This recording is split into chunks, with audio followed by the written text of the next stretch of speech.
Welcome back to the Racial Draft Podcast. I'm your host, Michael Ford, joined by Randy. Hey, Randy. Hello, hello, hello.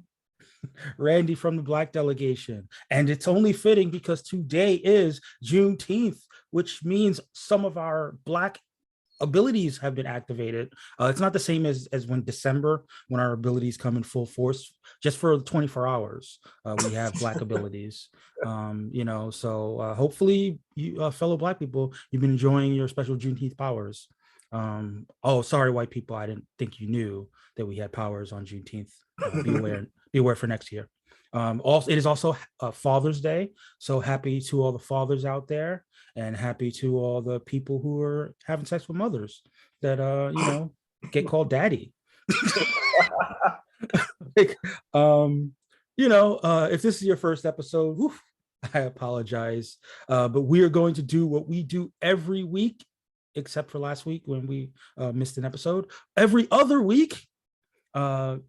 And that is change the complexion of the comic book universe one draft pick at a time via the racial draft. But before we get into our racial draft business, we've got 2 weeks of nerd news to cover. Randy, are you ready to talk about the nerd news? I am 2 weeks worth of ready. Yes. Unfortunately, we have to start with some sad news. Probably best to get that out of the way. Rest in peace to legendary comic book artist. Apologies, Tim Sale. He passed away, I guess, 2 days ago at this point. What did you have any experience with Tim Sale, Randy? I'm really bad with like names and stuff like that, but the name that I'm hearing going around is like The Long Halloween, Mm-hmm. and a couple of titles like that. So, prayers up for his family, because we often kind of like, I don't know, it's just recently it feels like a lot of the greats and like the icons are just kind of, passing away. And yeah, I'm not really good with sentimental feelings, but yes, that hearts Yeah, out. exactly. Hearts out to his family and friends, and his colleagues. He was only 66 years old. Obviously, our thoughts go out to the people who knew him well, but even the people who knew him kind of in a passing, fan basis. Our hearts go out to you as well. And let's do our best. Let's honor his memory as best as we can, and let's try to be good to one another. Yeah. So that is, rest in peace to Tim Sale. We're going to try to pivot from that to some lighter fare, as it were. We might as well talk about from a Batman to a Spider-Man. It appears that the people at Sony have decided that it was Morbin time a little while ago, and they decided to put Morbius back in the theaters. But this time they're going to bring Spider-Man No Way Home back to the theaters with extra footage. This is going to be Labor Day weekend.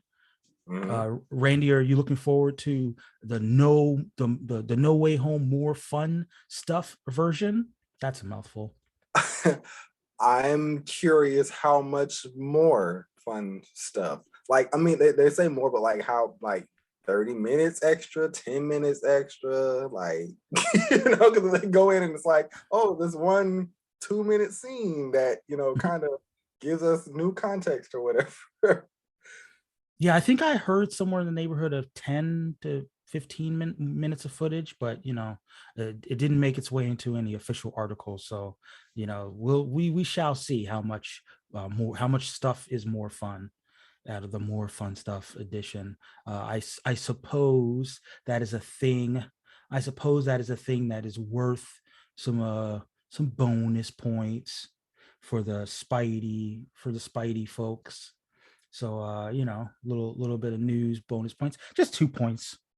2 points bonus. I have to take this time to get in my obligatory shade with the Snyder people, because this is, I mean, it's so amusing to me that like we kind of got like the people who were crying out had to wait years, and then like you know, the Spider fans have kind of just been like, yay, we're happy. And then Sony was like, hey, guess what? We got even more. Enjoy. Well, what we learned is that the Snyder people should have just been making more memes. They I should have mean, been, yeah, yeah. it's I don't know, it's not Snyder Orban time. I don't know. I'm not really good with. I mean, like they, Sony for some reason decided that they were going to be super super responsive to their fans, and that more power to them. If that's the route they want to go, this is a hopefully there are some better movie makers who also want to follow this trend in the future. Yeah, I mean, I suppose we'll stay in the realm of Sony, given that Sony's trying to have a moment. Mhm. There's Sony's also going to be working on an animated film in the Ghostbusters IP. I am not sure if it's in the same universe as the films, or if it's its own thing. Um, yeah, no word at this point. It was announced during, I didn't even know this was a thing, Ghostbusters Day Ectofest, which was June 8th. I guess that was the release of the original film. So it would be the 40-year, June 8th, 2024 will be the 40-year anniversary. So maybe that's when they're going to be shooting for this animated movie coming out.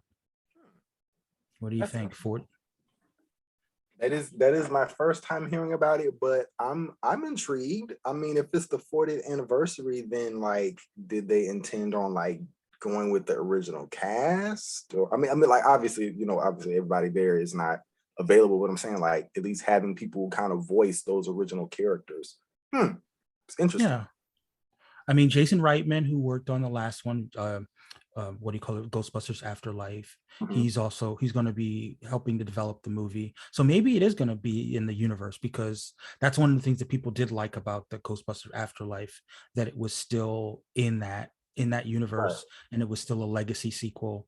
Obviously, his father, Ivan Reitman, had passed away, and Jason Reitman was there to kind of pick up the Hmm. slack, and also sort of pick up the franchise after the passing of the actor who played Egon, whose name's escaping me right now, Howard Ramis. Thank you.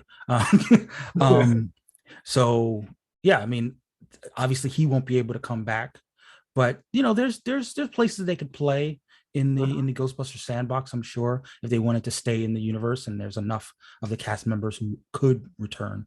So and maybe even get Ray Parker Jr. out of the mothballs and get a remix of the Ghostbusters theme, or Bobby Brown. I guess we're gonna have to take control. Um, but that's Ghostbusters.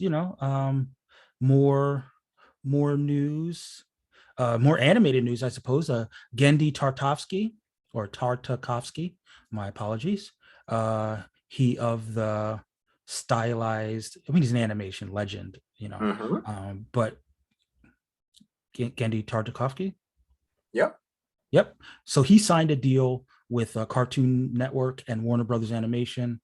He's going to be developing original animated content for a variety of platforms, including HBO Max, uh, television, Cartoon Network, obviously, and just a whole bunch of series. He's worked on Samurai Jack. He's worked on Dexter's Laboratory, Mhm. Star Wars Clone Wars, Powerpuff Girls. Um, yes, it was a pretty lucrative deal, exclusive multi-year cross studio deal. No money news, but if I would imagine it's substantial. So good on him. And we'll see what animation projects kind of get spawned as a result of this deal. And HBO good Max on just us. yeah. I mean, he tends to do some pretty great stuff. So yeah. So that's the animation side. I think we don't have a lot of DC news this week, so I may as well run through them quickly. Those of you who are staying current on the Flash, television series know that there is a new speedster introduced, a speedster from the comics. More on that later. In our racial draft business, that's what we call a tease. Mina Dewan, Mina Dewan, who's a character who's, I believe, first appeared fairly recently. I want to say Rebirth. I'm yeah, reading, like I'm, Rebirth. I'm reading it right now. Like this is like super serendipitous. I just started reading her story this week. Yep. So yeah, that was her first appearance. She's already had two appearances because, you know, the news was because of her first appearance 2 weeks ago. And yeah, she's being played by Kawzar Muhammad. And you know, in the comics, spoilers for you, Randy, we're reading it. You know, she is a somewhat of a love interest for Barry Allen in the comics. And then, of course, you know what sometimes happens. They go down a dark path, and you know, she becomes a bit of a villain, or sometimes on again, off again villain type. You know, in a way, she's kind of like his Catwoman, in the sense of there's like a thing, but they, you know, like they're on different sides, but sometimes there's a little chemistry, you know, a little, obviously it's a little different because we know from the canon that long term Barry Allen ends up with Iris West. So it's not an exact analog, but in terms of, you know, given your But it is interesting though, because currently, like the lead out that they did from, like, literally I just read it last week, but the lead out that they did from New 52 into Rebirth was that Barry and Iris are not together. right. So like they like kind of So right in that little window where they're not together, that's where, you know, I mean, we joke a lot about like the Speed Force friend zone, and but yeah, he was in the outside looking in, so to speak. And in that time period, he kindles something with a new speedster, and you know, they have a little thing. They're both scientists. They're both studying speed, and you know, romance develops. But like I said, she becomes the negative Flash. But she starts out as a hero named Fast Track. So yeah, I mean, those of you who are fans of the character, good to see. I mean, one thing that I will say about what the Flash series has been doing, they've been really bringing characters from the comics, like from the very recent comic runs into the show. Which is a thing that a lot of comic adaptations typically don't do. They usually wait a little bit before adapting new storylines. I mean, that I kind of had a conversation with a couple of other friends earlier about how Barry doesn't really have a whole heck of a lot that's sort of compelling about him. And well, that is a good point. Like He had been dead for like 30 years. Yeah, a lot of kind of the hype that you know, has been in recent years has been, okay, we already saw he established his relationship with Iris. He, you know, about is having future kids and, you know, potentially dying in crisis, and like that's kind of his whole thing. Yeah, that's a good point. I mean, a lot of the storylines that people traditionally associate with the Flash were Wally West storylines more so than Barry Allen storylines. Yeah, and yeah, so I'm happy that, like, that they're not afraid to kind of, you know, admit that they're trying to, you know, come up with new material, and the kind of the new material is sort of more compelling. Like they've already explored the old stuff, so, you know, why not? Yeah, the Josh Williamson run is really informing what's happening in live action right now. So you know, kudos. I mean, we know that the Flash is sort of hitting its final the final leg of the relay, so to speak, with probably only a season left.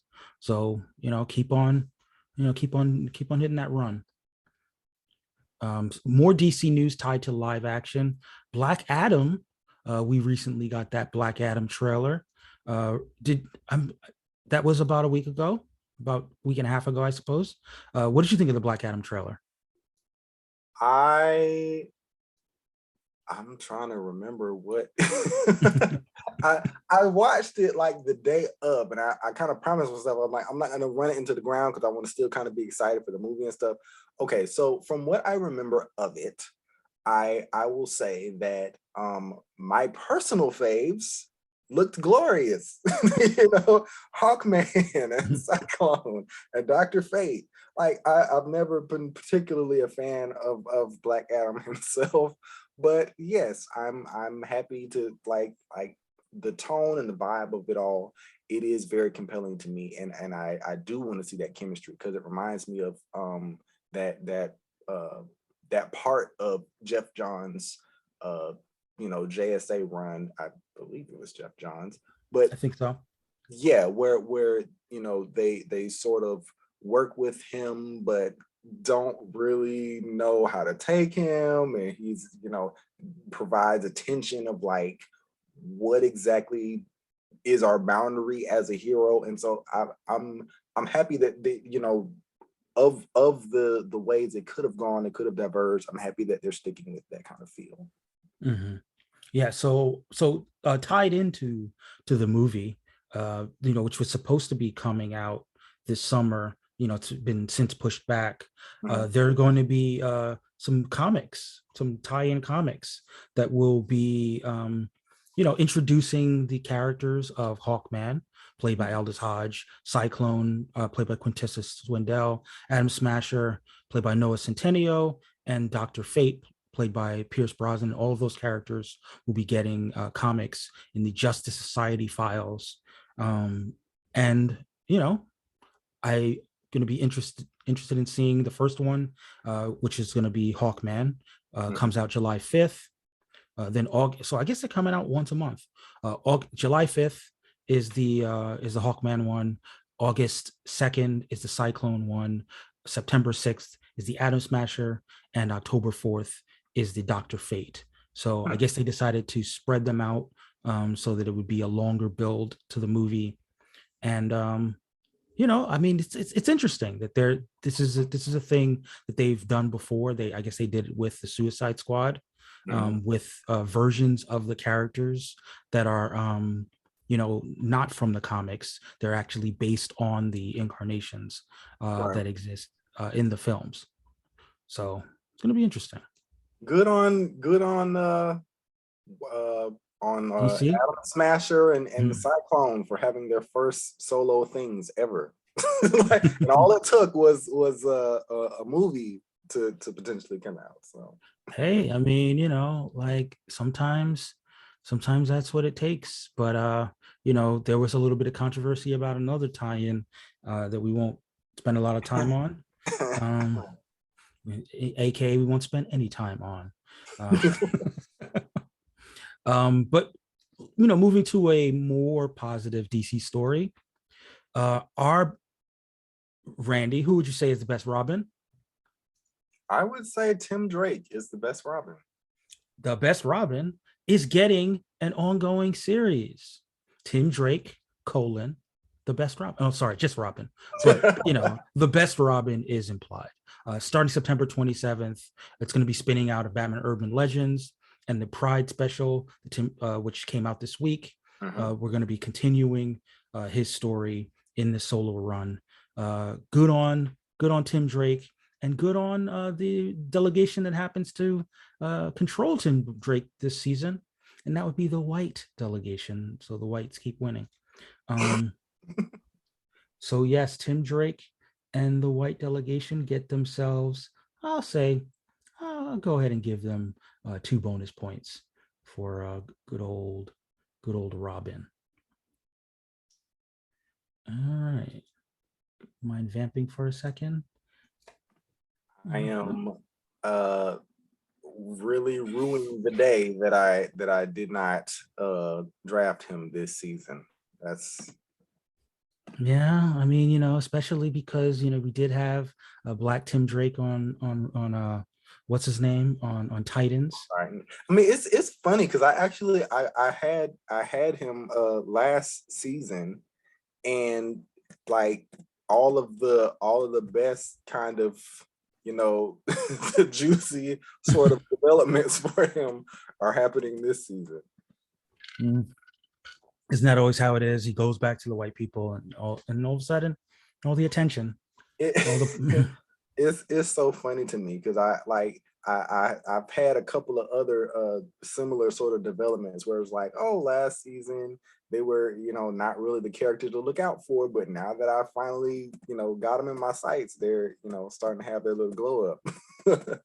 Yeah, so but shout out to Tim Drake. He kind of been missing for a little bit. It wasn't being used a lot. People were starting to feel like, the best Robin was being underutilized. So hopefully this is a Tim Drake renaissance. So a Robinisance. Um, but yeah, that's the DC. We might as well switch over to some Marvel stuff. I'll run by two quick casting stories because we know the actors, but we don't know the characters. So the first actor, Maria Bakalova, who you might know from Borat, the Borat sequel. I don't know if you saw that, Randy. I have not. Well, so that's going to be a quick story. So she was good in that. You should check that out. And she's going to be playing a key role in Guardians of the Galaxy 3, Hmm.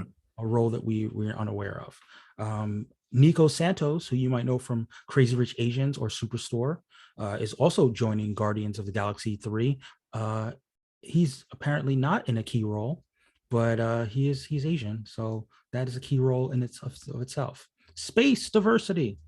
Um, so we will continue to keep our ear to the street in terms of trying to figure out who these actors will be playing. Another piece of casting news on attached to a character. I don't like this. I like when we know who the character is being played. Mm-hmm. But Manny Montana, who one might know from the show Good Girls. I've never seen the show, so I don't know this man. Sorry to this man. Manny Montana is going to be in Ironheart, and there are some rumors about who he's playing, but nothing's been confirmed. So yet again, we will have to keep our ears to the street in terms of trying to figure out who he will be playing. Oh, he's also a recurring character on Mayans and Westworld, so he's out there. He's out there.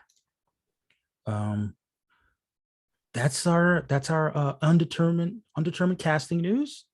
We also have two projects, because we were 2 weeks off, two projects that have been confirmed as being developed and also have creatives attached to them. The first, Thunderbolts. That's right. The long rumored Thunderbolts project is happening. Jake Schreier, let's say Schreier. Jake Schreier, who directed some TV, is going to be directing this. Eric Pearson, who has worked on both Black Widow and Thor Ragnarok, is going to be writing the script for this. Not sure what it's weird with those two credits. Does that mean it's going to be more comedic, or does that mean it's going to be more of a thriller in the vein of those two projects? But there have been a lot of rumors as over the years about Thunderbolts. There've been a lot of people kicking around ideas of who the Thunderbolts in the MCU should be. I actually have a piece that's dropping this week for Murphy's Multiverse, where I'm going to be theorizing. Well, not little less theorizing and a little more fantasy writing. What I would like to see out of a Thunderbolts movie, both in the realm of the kind of a tone of a movie it should be, and also the kinds of characters involved. I kind of envision the Thunderbolts movie as more of a heist movie, more of a crime caper than a sort of straight up superhero movie. one where they're running a con, and and they're trying to pull one over on the people through pretending to be superheroes. Yeah, and I mean the thing is, they exactly as you say, they're pretending to be superheroes, and so you can't really get like I mean, we got the Suicide Squad out there, and that is the biggest comparison that's being drawn to them, and like people who have actually read the story are like, no, that's not what that is. That's not how this works. And so I hope that they don't go into a straight up super thing, because it's like, you just, I don't know, you want to go in and not even have kind of that impression, like Yeah, and let that's people. and that was a big part of my thesis. A big part of my thesis is that Marvel generally prides itself on originality, and having something that looks so nakedly like their version of the Suicide Squad Yeah. just doesn't feel the way that Marvel normally approaches these projects. Where especially when you have this idea that has existed in the from the inception of the Thunderbolts, of this team of heroes that are actually not heroes. I think that there's a And lot. Go ahead. Sorry. no, I just about to say, it's also very interesting that we kind of I of the two, inevitably they will be compared, but I think that it's very interesting that we've kind of had this conversation sort of bouncing around in nerd space, that you know some people kind of just have this sort of antipathy to villains becoming heroes, and so it kind of feels like it's sort of in an underdog position. Like Mhm. people just kind of feel like, well, sometimes sometimes villains just need to go ahead and just stay villains, or kind of, Mhm. but I feel like there's something there that is to be proved of its own accord, rather than trying to kind of follow after the Suicide Squad, or necessarily even kind of put itself in the comparison space with that franchise. Yeah. And I think that there are times where you can subvert expectations. Hmm. So obviously the creatives involved know that the Suicide Squad exists. They've already had two movies. They've already had Peacemaker, where Amanda Waller, is such a major figure in that. I think that the knowledge that the fans and the audience at large are aware of what the Suicide Squad is, just to me goes even further to why it would be so much cooler if they subvert those expectations Hmm. by having the again, spoiler from my article, but which is basically the government thinks that they're doing a Suicide Squad. Right, right. Like, Yeah. they think that they're like recruiting these former villains and giving them the opportunity to work as heroes, where they're cracking the whip and controlling the leash. But in reality, uh, the villains are actually running the con on the government. I'm here for it. You know, I feel like it's gonna be a very fun movie. I really do. yeah, Just I just hope off so. the premise, yeah. Yeah, and another piece, at least in my envisioning, is that all of these characters that we've seen in other things, with the exception of U.S. Agent, we'll get like new aliases, which Hmm. will allow them to kind of be better fit in their in their roles in the con. Basically, if they're being repositioned as heroes for the public, then they have to be in character. Hmm. And you'll be happy to know that in my version of this movie, Smiling Tiger does in fact exist. Um, he's a black man that pretends to be Wakandan. Um, I mean, like they mentioned him. Why not bring him in? I mhm.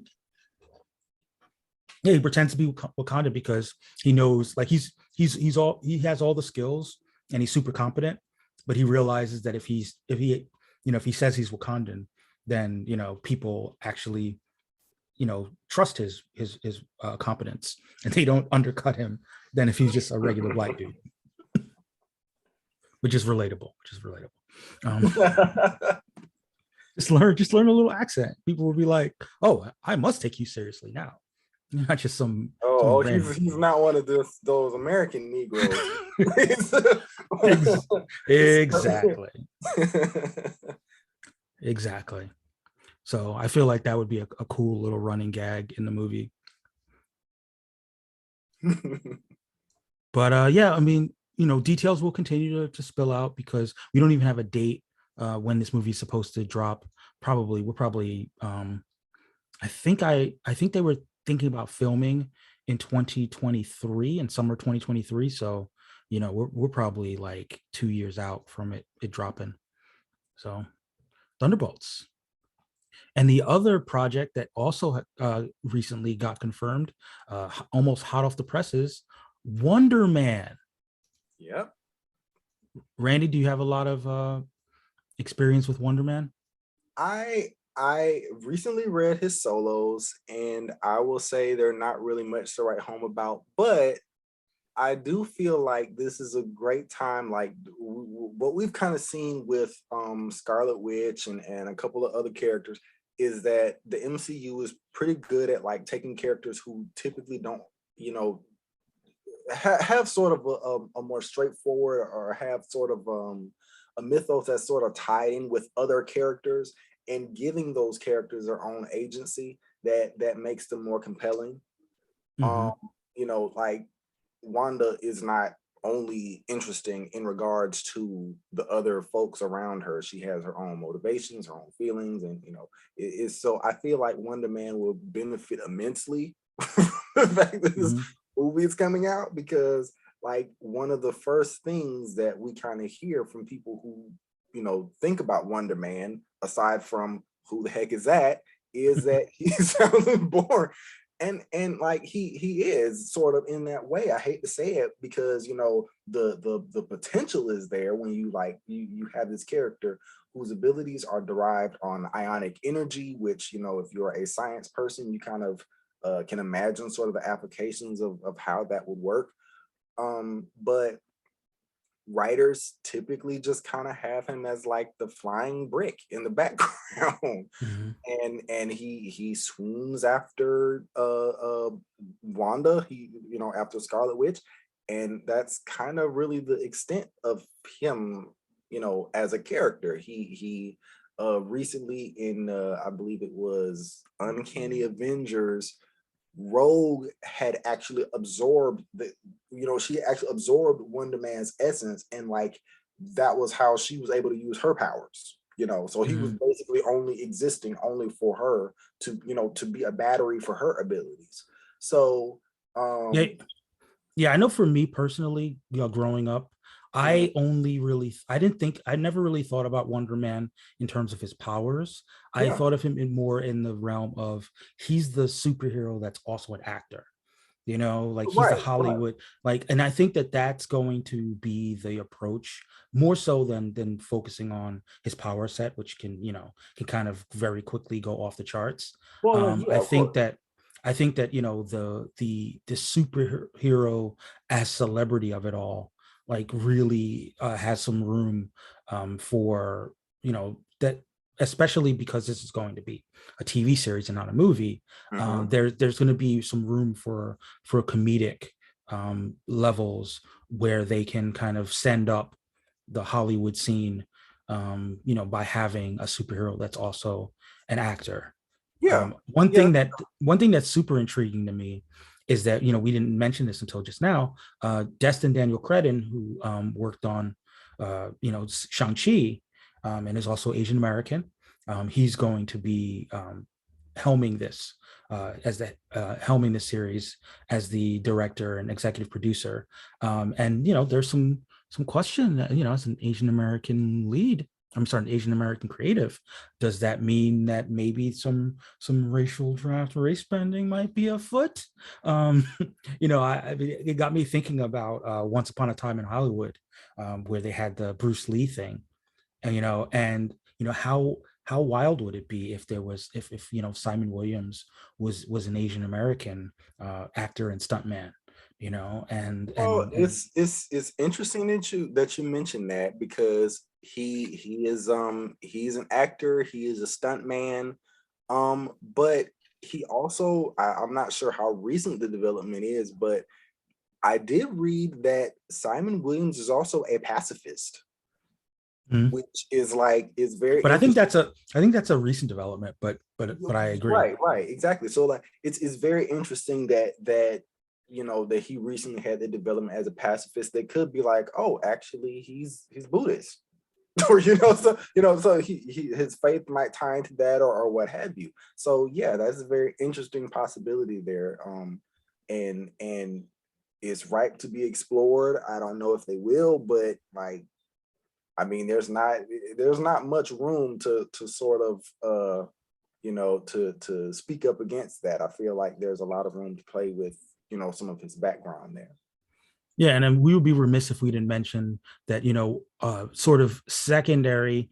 I would say if we were talking about team projects that have been speculated about by Marvel fans for years, you've had the Thunderbolts and you've had Young Avengers as 1A and 1B, and then way down on the list is West Coast Avengers, and he's pretty closely associated with the West Coast Avengers, and we already have obviously Shang-Chi out there, Ant-Man and the Wasp are out there, and She-Hulk will be out there. So got a little contingent of superheroes who could form the West Coast Avengers if they decided that was a route that they wanted to go.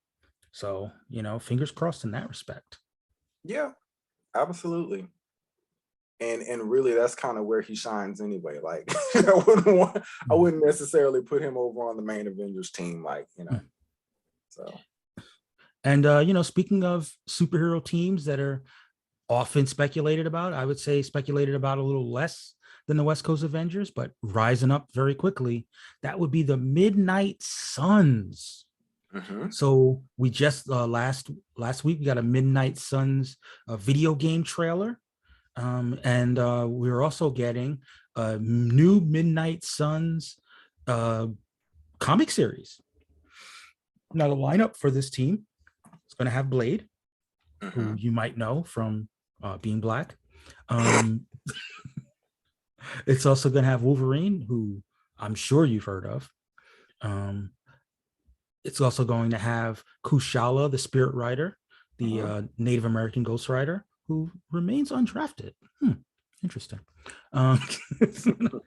Ilyana Rasputin, aka Magic, Nico Minoru, who's also undrafted, and the fairly new character Zoe Laveau from Strange Academy. Now, you're a regular reader of Strange Academy, right, Randy? Yes, I am. Could you tell the readers a little bit about Zoe Laveau? Well, she's a descendant of the Voodoo Queen, Marie Laveau. And she is, I forget exact origin of her ability, but essentially she was saved from death. And like, I guess her parents or like, someone in her family saved her from death and she is undead. But she practices magic at Strange Academy with all the other burgeoning mages and witches and warlocks and whatnot. Okay, all right. So this is, I mean, this is going to be an interesting incarnation of the team for sure. The writer is going to be Ethan Sachs, who I'm not familiar with, and artist Luigi Zagaria. My apologies. It's going to take place in the fall, September. Sorry. So in the fall. So next season. For those of you who are paying attention to our seasons, but I'm going to go ahead and give some bonus points to the characters that have been confirmed for the series. So let's start with. Sorry, guys, I didn't have it in front of me. We got to start with Blade, our boy Blade, will get himself 2 bonus points. Vamp for me. How are you feeling? How are you feeling? Not having Blade in the realm of in the Black Delegation. Things might have gone a tad differently had we not been dealing with money, but I gotta roll with the punches. I mean, trades are always a possibility here, Randy. We could talk. Yeah. We could talk some trades. We could throw some possibilities out there. Because I've spoken with representatives of the East Southeast Asian delegation. They would be open to trading Blade, Hmm. um, We'll and see. Wolverine, of course, of the multiracial contingent. No, I'm pretty sure they're not open to trade.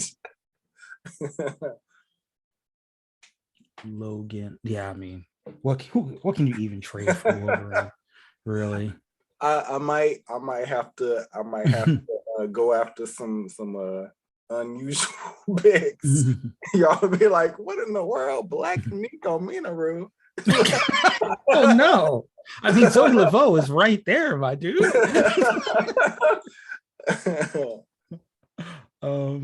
Yeah, so I mean, three of those characters are asked for, hence were undrafted. It would be so ironic if one of the other delegations went ahead and scooped up Kushala. Like, but Black Kushala, what?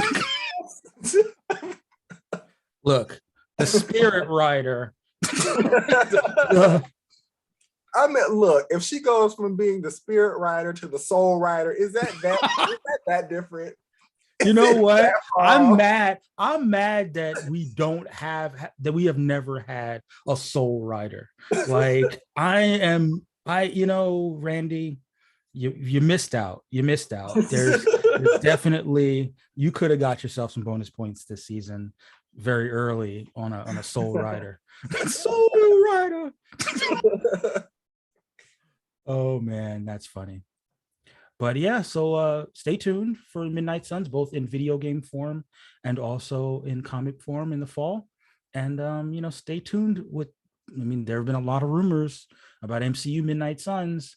There's a Blade movie still in development. There's that Halloween special that seems to be Werewolf by Night, yeah. Seems to be coming together.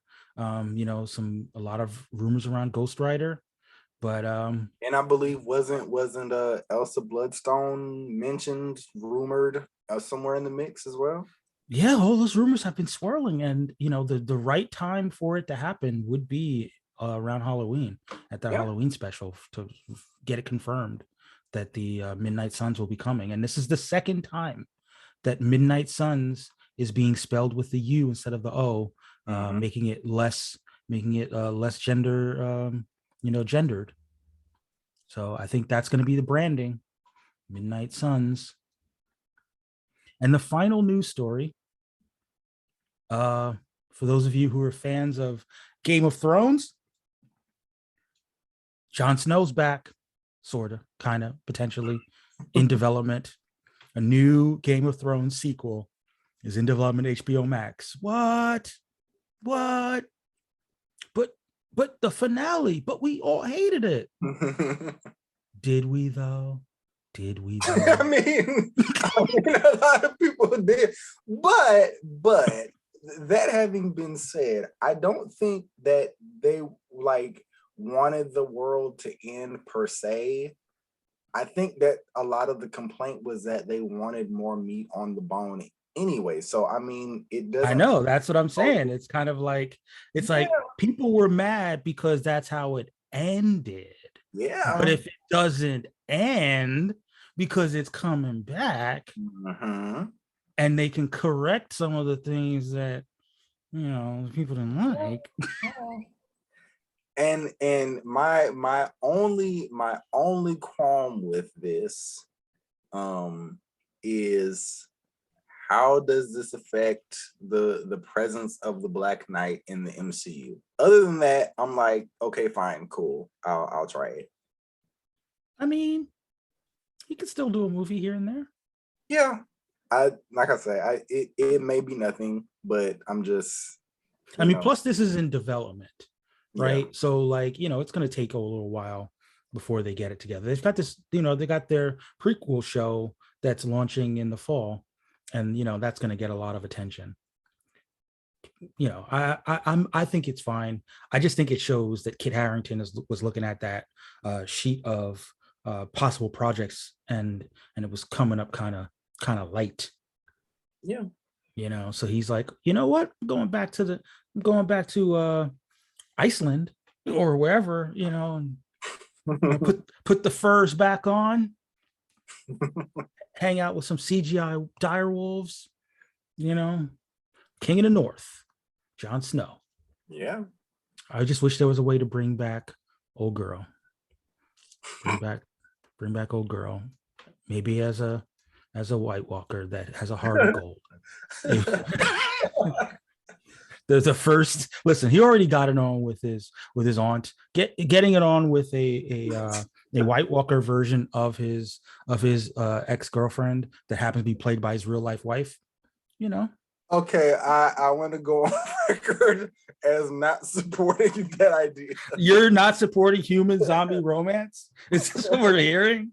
You got to open up. You know, you got to open yourself up. I don't really have to open up. I don't think I'm good, actually. Like, you know, don't knock it till you try it, but I'm gonna have to preemptively knock that one. I'm good.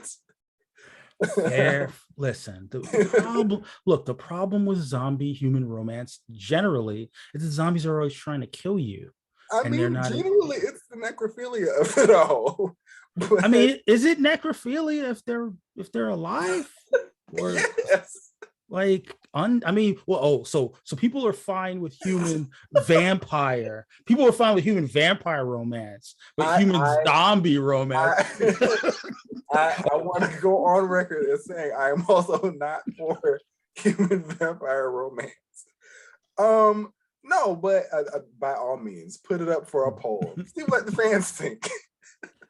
And I very specifically said, reformed White Walker with a heart of gold. Not one of the mindless, you know, they can't speak in full sentences, you know. She's just got those extra blue eyes, right? She's just that's piercing blue. That's essentially one of the alphas from the Zack Snyder zombie movie. Like, I'm good. I'm good. Well, we'll workshop it. We'll try to figure out how to make it work. Swipe left or right or whatever the other one is on the. Look, I'm gonna tell you, I believe in the power of Tumblr. I believe in the power of shipping. If we put it out in the universe, they'll figure out how to make it work. All right. They can have it. Enjoy. They are welcome to it. All right, it's gonna bother me. For some reason I can't remember the name of Rose Leslie's character on Game of Thrones. I have to look it up. So vamp for me. It was. What's her name? Oh, Ygritte. Yes, thank you. Okay. Yes. Yeah, so listen, you listeners out there who have access to fanfics, hook us up with some White Walker Ygritte fanfic. With Jon Snow, you know nothing, Jon Snow. About. Sadly, I feel like if you just Google long and hard enough, there's already some out there waiting for you to partake of. Yeah, look, he's the king of the North, but he knows how to go down south. That's what I know. All right, and that is our news for 2 weeks. We covered it all. Randy, how do you feel? We're gonna take a go ahead. Sorry. No, I was about to say I'm feeling like the 2 weeks was worth the wait. We got just enough chaos in. And yeah, so we'll come back after our break and we'll start talking about racial draft business. And we're back. Racial draft business. So what were your thoughts about how the 5th and the 6th week of the supplemental draft went? I saw a couple of them that like really made me sort of, you know, nod my head in approval, and a couple of them made me like, oh, okay, you think you're slick. I think I know what we're talking about. Yeah, I have some words for that, but it's all good. All right. So yeah, normally we run down the picks, but I think it'll be more fun. It'll be more fun if we just go, if we allow the story to unfold, since it is 2 weeks worth of story. And we'll start the story with some, you know, we got to give some bonus points for approval. kicking off the week of approval is 100% approval ratings for Latino white tiger, Latino white tiger, and Latino white tiger. That's right. All three white tigers by the Latinx delegation got 100% approval rating, and more power to them for coloring within the line, so to speak. So yeah, 20 points for the white tigers.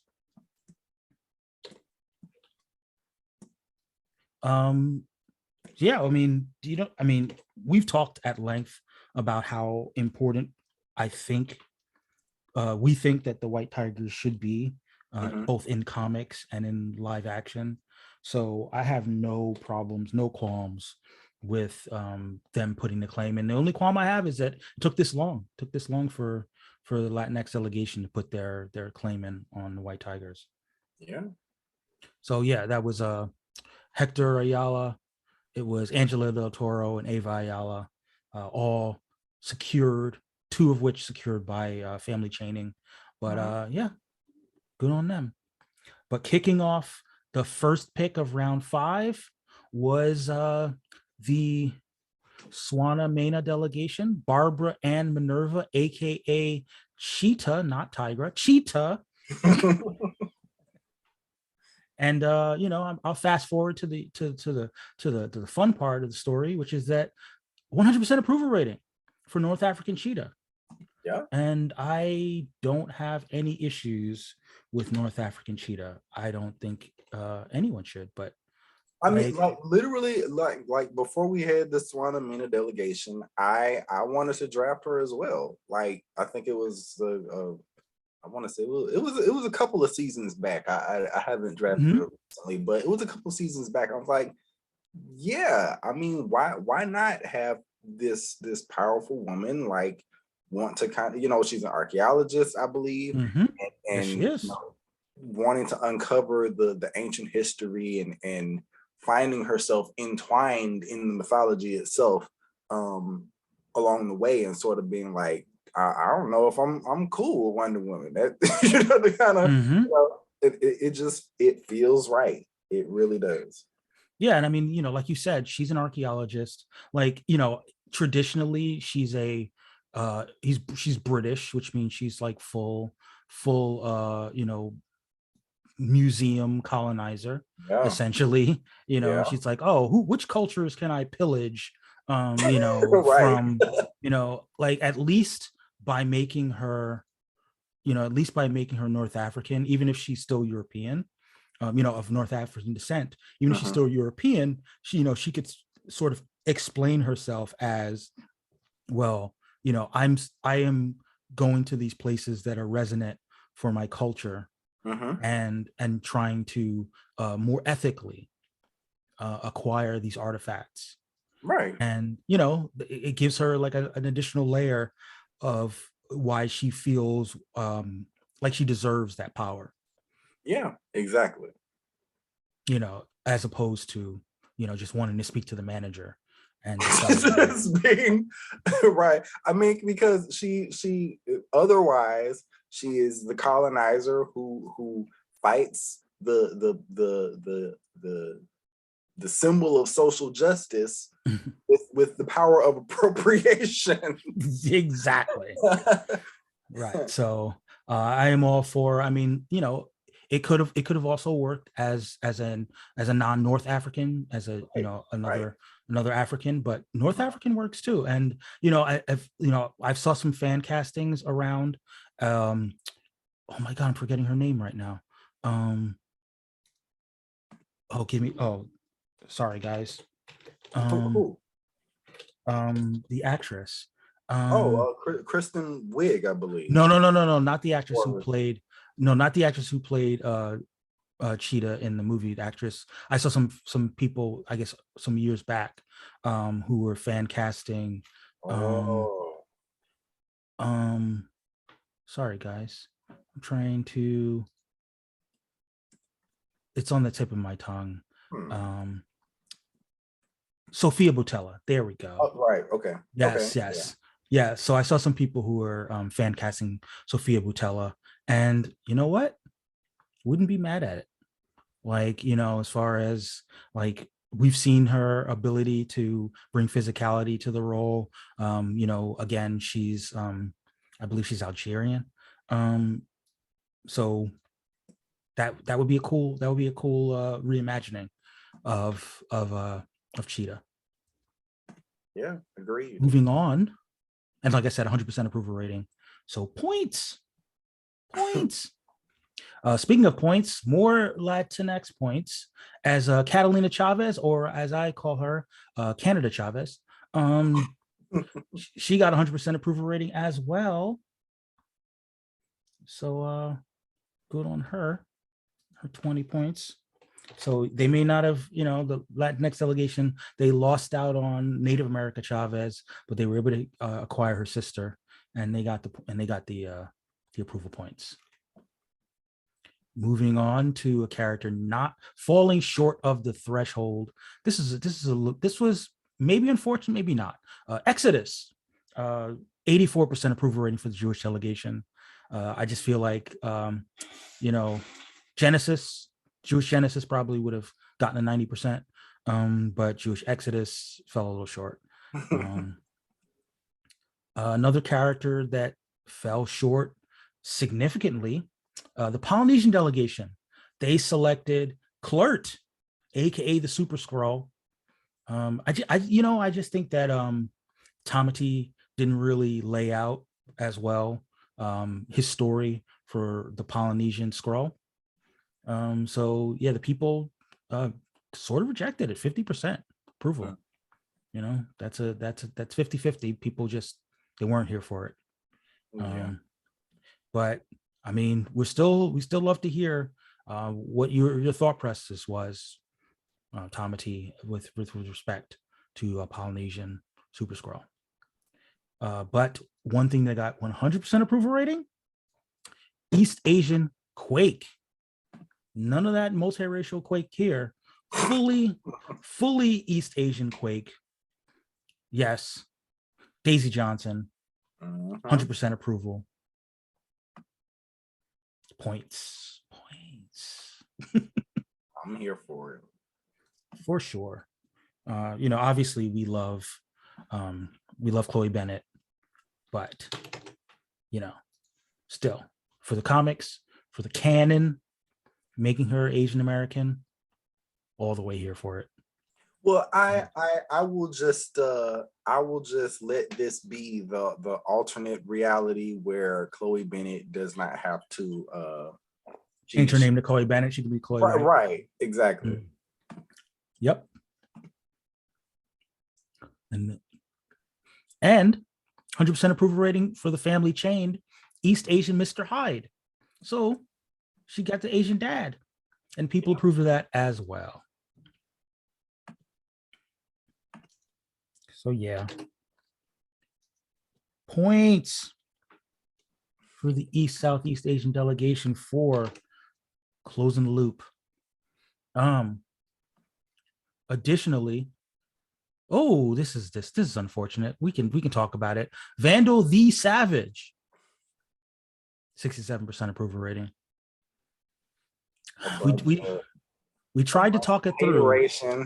Look, we tried to talk it through. The first Caucasian, he was. I mean, the story. I never properly put out a backstory. I may still write it up, but it's just a very funny thought process, or kind of funny, not funny, haha, but kind of that messed up sort of way that, like, at the root of my idea, because again, he is a character who has been associated with some very racist foolishness, and just general, like, just a lot of ugliness. I'll put it that way. But it was very the first thought that occurred to me was that the meteorite or whatever that fell to Earth and changed him probably changed him physically as well. It had to have made him somehow different.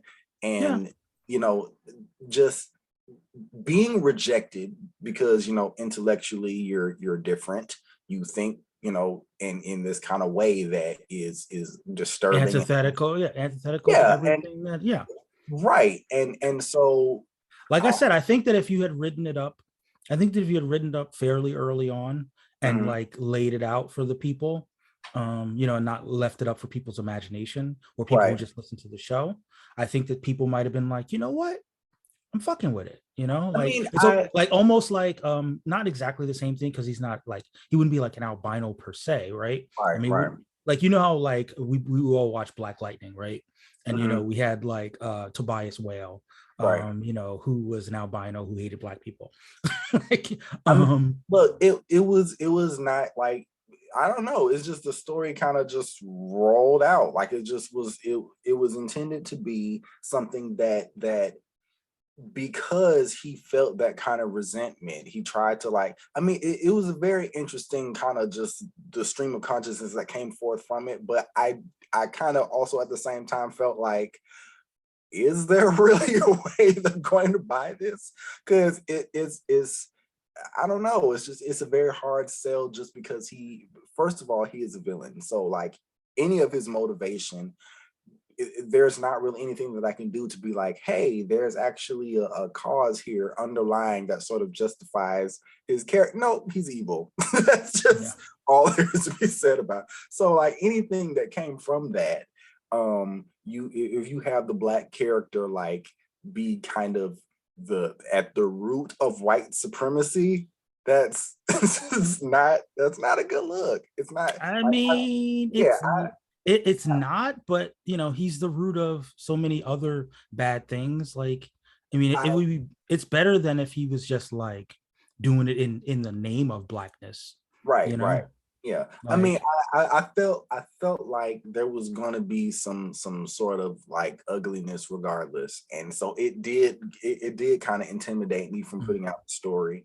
yeah. And you know, especially given how we've had a couple of times like some random passersby on the timeline Mhm. will kind of, you know, take the story out of context and be like, oh, this is what like Mhm. no, I'm not actually for this. This isn't a good idea. Mhm. This is just for the game.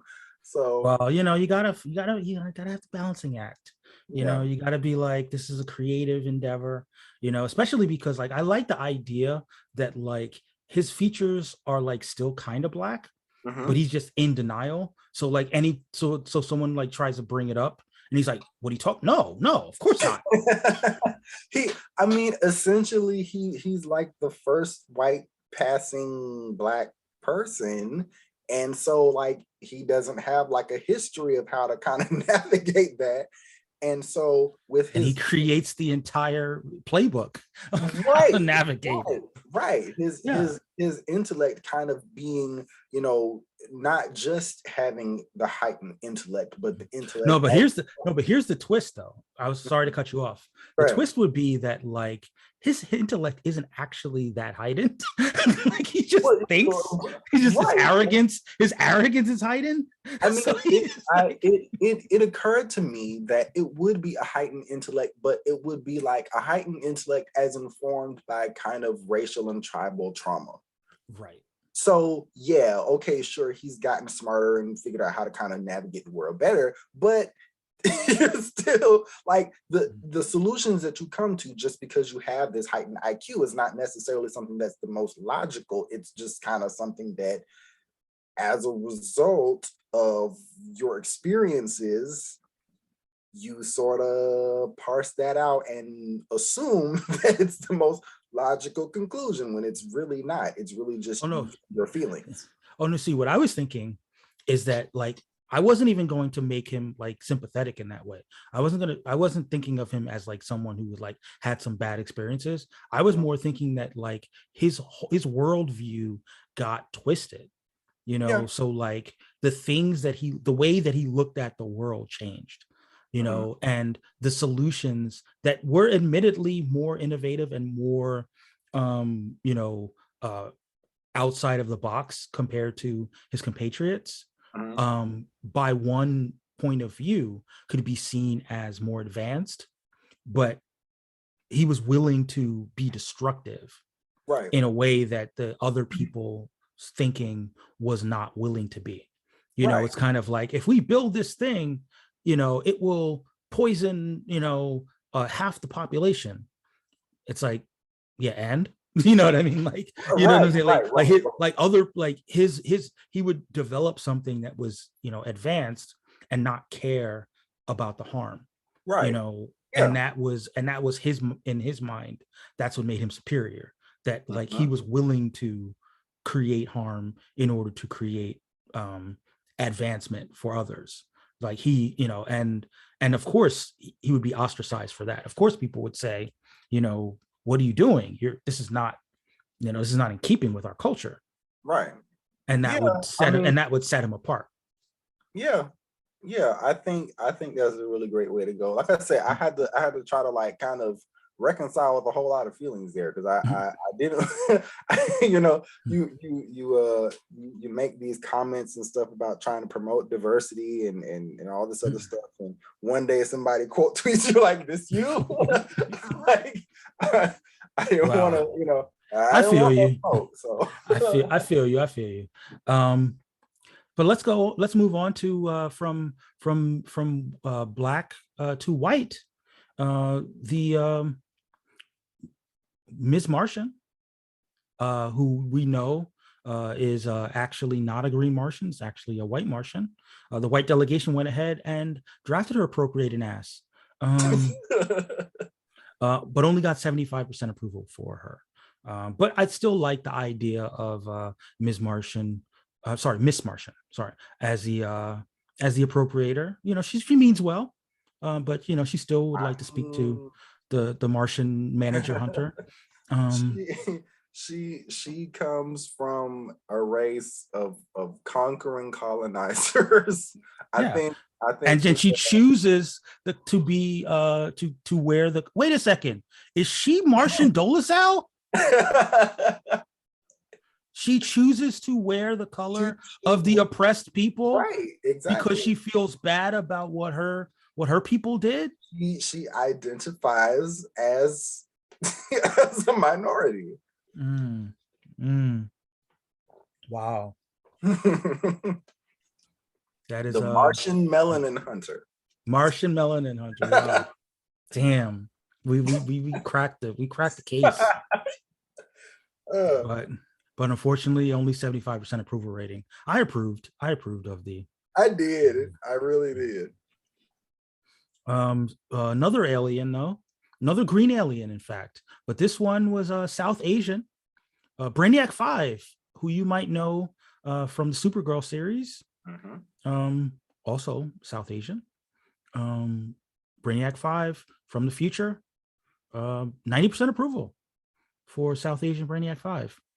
I'm sure there's some stereotype thinking in my idea of the Brainiac, as it were, being some kind of Asian. But I'm gonna own it. I'm gonna go ahead and own it and say that Quirrell Docs is I can definitely see it. I can definitely see South Asian Brainiac, especially one of the things that has been taking shape across this season of the racial draft is that Kryptonians have basically been taken over Yeah. by the East Asian and South Asian delegations. They're just And I'm here for it. Yep.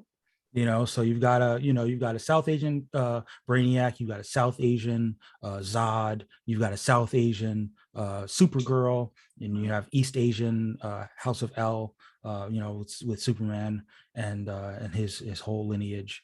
So just keep on rocking Yep. Kryptonian Asian connections. But yeah, 90% approval rating. People approved. I'm not Being sure of the actual actor who played him on Supergirl, what his ethnicity is, but Yeah, he's South Asian. right, yeah, okay. Yeah, I'm forgetting his name though. Give me a second. Um, Let's see. Let's see. Um, Jesse Rath Jesse Rath. There we go. and okay, yeah, okay. So yeah, so moving on. Oh, they also got through the family chaining. They got Brainiac 1, the original Brainiac. Also 100%. Well, yeah, also 100% approval rating for the Brainiac. So even more viral docs. Yeah, I'd be for. I would definitely be for a South Asian depiction of Brainiac in live action. The main Brainiac, not Brainiac 5. But also we got a 100% approval rating for multiracial Rogue. We talked about this as well. Look, Rogue's got to be from the South. That's true. Yeah. Rogue's got to have the accent. Also true.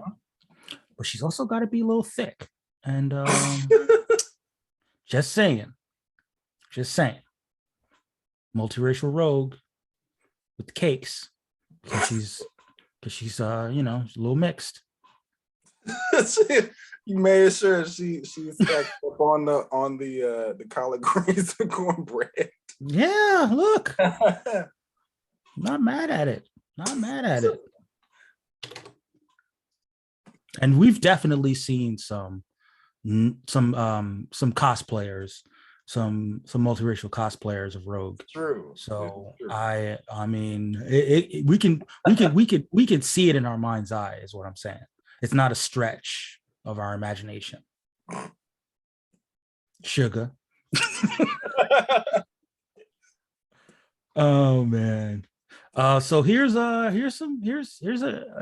pick that was a little outside of the box, and we never got an explanation behind it. Maybe we can come up with one right now. The Grand Master was acquired by the Native American delegation. It's giving colonizer. I don't know. So I don't think the Grand Master in the comics is really like a colonizer like he is in the movie. He's just really just about the games of it all, and the competition. So like he's an elder of the universe. Yeah. So you can imagine a world where he just came to Earth and he just kind of got the people going, brought games to the Native Americans. Yeah. But I mean, like, I'm trying to think, because like my experience with the Grandmaster is not a whole lot. I will admit that. Like I'm trying to think my more recent kind of experience with the character. He I believe it was No Surrender. Yeah, he was No Surrender. And he made a bet with Living Lightning. And like it was very interesting. Like the actual premise of that was that the whole, I guess, Earth and like it was like Earth was in the balance or something like that, and they kind of had different characters that were like using Earth as battleground, and so that's kind of like where my thought process is. I don't really know of any other stories featuring him. So yeah, I mean, most of his stories are of that kind of nature. We're just gonna like randomly pick people, have them like fight for his amusement, and he just loves the sport of it all. But yeah, he doesn't have like I said in the Thor Ragnarok, they have him as like the leader, or not the leader, but whatever, the dictator of a place. But really, he's just into the contest gaming of it all, the gaming part of it, exactly. And that's the part that's consistent with his character, that he's just across incarnations, he's just into the gaming. I mean, so that isn't to say that he can't be Native American, but it just doesn't like sort of on its own, doesn't like hop in and make itself self-evident. I mean, at least not positively. Like, I mean, well, that definitely not positive. Yes. I mean, yeah. So the people gave it 66.6% approval. So 2/3, but definitely below our threshold. So gotta do a little bit more Native American delegation. You want to sell it. Speaking of characters that definitely should have been sold a little bit more, we had the Martian Melanin Hunter of Miss Martian, but her brother was also up through the family chaining, but the people didn't approve as much of that. So McCom Moores was only 60% approved. I believe this is the version of the character that exists in the Young Justice universe. So Malafak. But yeah, people were just kind of like, I mean, you're a white Martian, but you're not a white Martian, is what we're saying. So I get it. Another Native American delegation pick that didn't quite hit the way people thought it would. Agent Cleary, who you might have seen on the Ms. Marvel show, played by not a Native American. 77% approval rating for Native American Agent Cleary. At least there was a backstory for this character. I just think that maybe people just really liked the version of the character that we had already seen in No Way Home and had already seen on Ms. Marvel. So it just wasn't enough to get over the hump and get people thinking about having this character be Native American. You know, sometimes that's how the cookie crumbles, so to speak. This one was a little bit shaky, but I respect it. Multiracial delegation got themselves Robbie Reyes. However, Mexican, Filipino, Robbie Reyes in LA, car culture. I can see it. What about you? I know nothing about that location or that culture, but they at least you can sort of imagine it's not too far. Like I've heard of people who are Filipino who have like Latino last names and stuff, so it's not something far off for me. And in LA, there's a pretty strong interplay between the two communities, and I don't know. I mean, I feel like from, obviously traditionally Robbie Reyes is just Mexican. Right. But I don't think it's that much of a departure for the character to be Mexican and Filipino, especially in LA. Got a little Asian representation in there. Not mad at it. And the people, 90% approval rating. So that's the threshold. Bonus points for Robbie Reyes. So we're gonna have the Asian and Latino delegations kind of finagle you to see if they can get some points as well. Oh no, we have to talk about that for next season. But as for now, the multiracial delegation gets to benefit from the double love of but that would definitely, listen, next season, that'd be an interesting strategy where, like, if the two races win the threshold, they get some points too. So that would be incentive for the different races to support it. Yeah. But we're not there yet. Where we are is 100% approval rating for South Asian Madam Xanadu, who, let's be honest, often presented as, either swarthy, as we like to say, yeah, or just a full out Romani. And as we spoke earlier, Romani have roots in South Asia. So that is 100% approval rating. Those bonus points for the South Asian delegation. Continued domination of the DC Justice League Dark Magical World. Bonus points for Madam Xanadu. Falling short of the threshold, even though we got 90% approval for Robbie Reyes, only 83.3% approval for Gabriel Reyes, multiracial. So I guess people were like, no, do not approve of his younger brother not being Mexican. 83%. Additional family chaining. Voyager. Do you remember Voyager from the No Surrender book, right? 70% approval for her in the Native American delegation. Yet again, not enough story as to how she fits within the delegation, I think. Black delegation, I'm going to clear out for you. Carrie Kelly.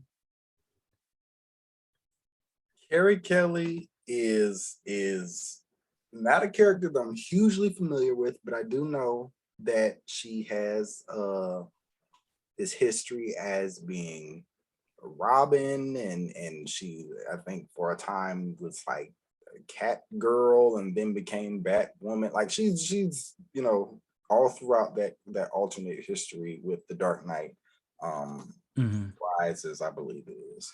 Yeah, so I only know her from the Dark Knight universe, or Dark Knight Returns universe. Is she in the mainstream universe at all? I honestly, I don't think she is, but I've been calling for it just because, like, part of me is you know, as a Barbara Gordon fan, a lot of the controversy around Barbara Gordon is that they kind of want her to be Batgirl to some degree and want her to be Oracle to some degree, and nobody can really seem to square that circle. Like, we kind of have just inconsistent portrayal of Barbara Gordon as, you know, between those two personas. Mm-hmm.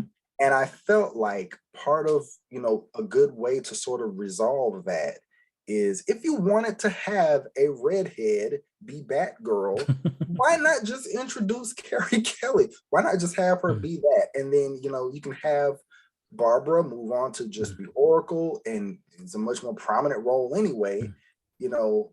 So I think I mean, if we're being honest, I think part of the problem is that this is a character in Barbara Gordon that has two incarnations that are almost equally popular, Right. you know, and you know, like and it's a tough spot to be in if you're DC, because, you know, on one hand, Oracle is a really important character, and, you know, really is resonant and important for disabled fans, and just disability representation, you know, at its root, you know. But because of the situation of how she became disabled, you know, there's some squeamishness about the victimization of it all. And I think that there's a temptation from, like, an empowerment standpoint to not have had that, to try to make that be something that she can, quote unquote, overcome, not the disability itself, but the you know, the trauma that brought that about, you know. So I think that it's you know, she had this vibrant time as Batgirl. She was such a popular character. She was introduced on TV, and, like, people, you know, she was one of the first, if not the first, female members of the Bat family, you know. And, like, the other female members of the Bat family kind of, like, look up to her, you know. So I understand why there's a tension, where, you know, of like, which one is the definitive Barbara Gordon, Right. you know. And like, for me, that question sort of, you know, okay, we can't, you're not going to go back, they're not going to undo, like, they've already shown that they're not going to retcon the Killing Joke, like the fact that the Killing Joke happened, whether or not they actually acknowledge it in the main universe or whatever. They still had in the main universe Oracle in a wheelchair. Yes. You know what I'm saying? So, like, they're not going to go back and retcon and act like that never happened. She was in the wheelchair. I that's why I feel like Carrie Kelly could sort of square that circle. And, you know, you don't have to have this sort of like, the whole point of Barbara Gordon being in the wheelchair was that she was never feeling sorry for herself, Mhm. or rather that was not the sort of sum total of her feelings about being in the situation. She still managed to be productive and managed to be effective, and in some ways she, her intellect sort of blossomed, and that was like a whole new side of her that made her even more effective arguably than if she just was like, the person running around in the cape or what. Sure. Oh yeah, So for sure. I mean, if you want the physicality of it all, that's sort of why I feel like you can introduce a Carrie Kelly who sort of is in that vein, the athletic or whatever. But Yeah, but here's the thing. No offense to Carrie Kelly, yeah, but like, Cass Kane, mhm. Stephanie Brown, these characters are right there if it was just a matter of who would pick up the Batgirl mantle. You know, I think it's really about just how popular Barbara specifically is, and people wanting to see her kick ass. And like I think that DC tries to square the circle of being like, especially recently, where it's Mhm. like, okay, so she's in the chair, but like occasionally she can like not be in the chair, but like she mostly is in the chair. You know what I mean? Like I think they're trying to Yeah, like I think they're trying to like have their cake and eat it too in that yeah, respect, where they're like, she could be Batgirl, but like not full time, you know. yeah. She's mostly Oracle, but like every now and then she could be in the suit. Um, and who knows, maybe I mean, I don't know. I'm not that smart when it comes to trying to figure out how to like make everybody happy. I mean, Um, it genuinely is a difficult thing just to say, because I mean, they could have retcon. I mean, what even does the retcon look like? Do we act like the killing joke never happened? Do we act like, I mean, was she like born disabled? I mean, what, there isn't really an easy thing, and that's our lesson for the day, kids. Don't let edge lords run your freaking cannon. So, yeah. but yeah, I mean, I feel in terms specifically to Carrie Kelly, um, she is a character who I kind of know marginally. I don't know her very well, but Mhm. just seeing her with the slingshot and all of that stuff kind of being the little bright spot next to this old grizzly Batman kind Yeah. of just has always been amusing to me. And Oh so no, I I was definitely like her in that universe for sure. I like her in the Dark Knight universe. I don't know if she needs to exist in the main universe, or at I least in the mean, main uh, of timeline. of course not. I mean, arguably, there are people out there who will argue you up and down that the number of Bat family members is too damn high, and that's that's just kind of how they feel about it. So, I mean, I get that, but I feel like she's a fun character who could, they could find a use for her. If I'll put it that way, they could find a use for her if she were to be introduced into the main Yeah. continuity. Now here's my question. Do you read or have you followed in any real way Batman Beyond? I haven't. Because I, I but wonder if Carrie Kelly exists in that timeline, because that would be an interesting place for her. yeah, I mean, like I believe it was like I say, I've kind of done some marginal, reading of the wikis here and there, so take that with a grain of salt. But I've Mm. heard that she becomes Batwoman ultimately in the Dark Knight universe. So I'm not sure if she even shows up outside of the Dark Knight universe, and that's kind of the question that sits Yeah, before me.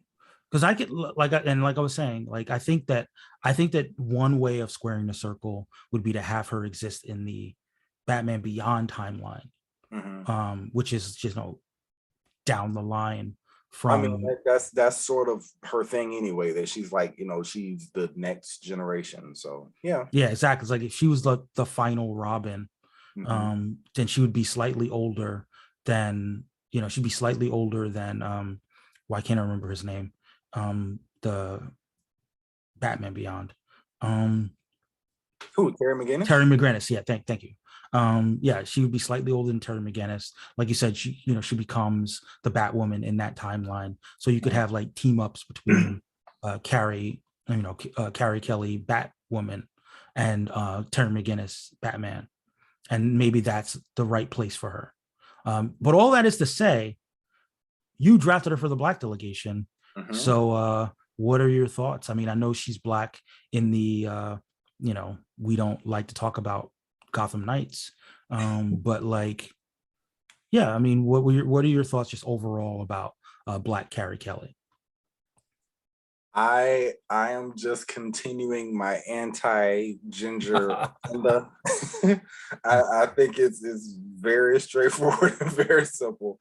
So But she's not even dyeing her hair red. Is this what we're hearing? oh no, I mean, I'm open to having her dye her hair red, but frankly, I feel like they're still gonna, they would still complain regardless. Okay. Um, yeah, I just like the character. I Okay. want to see more of her in the main, I want to, well, not more of her, but I want to see her in the main continuity. So, just to see how she kind of gel and fit in there. And I feel like, we don't have a whole heck of a lot of melanin in the Bat family anyway. So, I feel you. Well, I buried the lead a little bit because the people only gave it a 70.5% approval rating. 71.5% approval rating. So definitely fell short of the threshold. and But and and the other 20 some odd percent were over there crying ginger side. Exactly.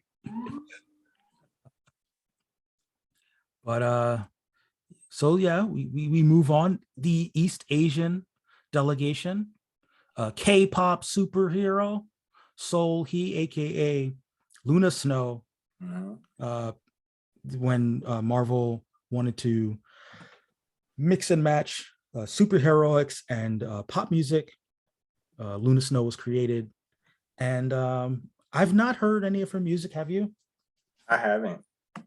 But I, she definitely exists. There's music. There's real music that has been recorded that has been associated with Luna Snow. I know Luna Snow still kicking around in the comics. She's got a friendship with Cindy Moon, who is Korean American. But good acquisition. I don't know if we'll see too much of Luna Snow in the larger multimedia background, but she's I still. mean, I've only seen I mean she showed up she showed up in the Silk Mhm. miniseries. That's but she also has, I believe it's 3 issues and it's a Infinity comic. Oh, I I want to, didn't know she had an Infinity comic. yeah, it's like 3 or 4 issues. I believe it's already over. I don't think it was an ongoing thing, but Mm. that's Well, out there as well. So okay, because one thing that I've been kicking around, and I guess I can announce it live on the podcast, is that I think I'm gonna be going back through the Infinity comics and doling out some bonus points based on the Infinity comics. I'm not gonna be, they're not gonna be scored like the FCL scoring, but right. I'm gonna sprinkle some Infinity points. Yeah, And I mean, I because that like I hate to say it, I love the Fantasy Comics League, but that sucks. I wish they had some more folks on board yeah, to keep track of that stuff. yeah, because those books are fun. Yeah, Those books are and fun. and they're spontaneous. So like the fun of that is that like your luck can change in an instant. You could be like, oh, I just want to have this little fun character, and be like, nope, actually now they're scoring. Now So the character's got 5 Infinity comics. yeah. Surprise! Exactly, and that's part of the fun of our little game that we've got going on in the racial draft. You draft a character based on like what you hope.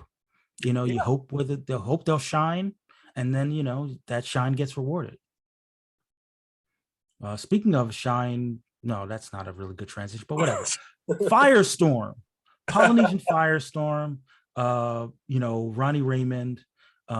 There, like we said a couple weeks ago, there are definitely Polynesian football players, and Ronnie Raymond should fit right in that universe. And the people agreed with 100% approval rating for Polynesian Ronnie Raymond Firestorm. Nice. And points for Ronnie Raymond. And I believe we have crossed into the week 18. Sorry, guys.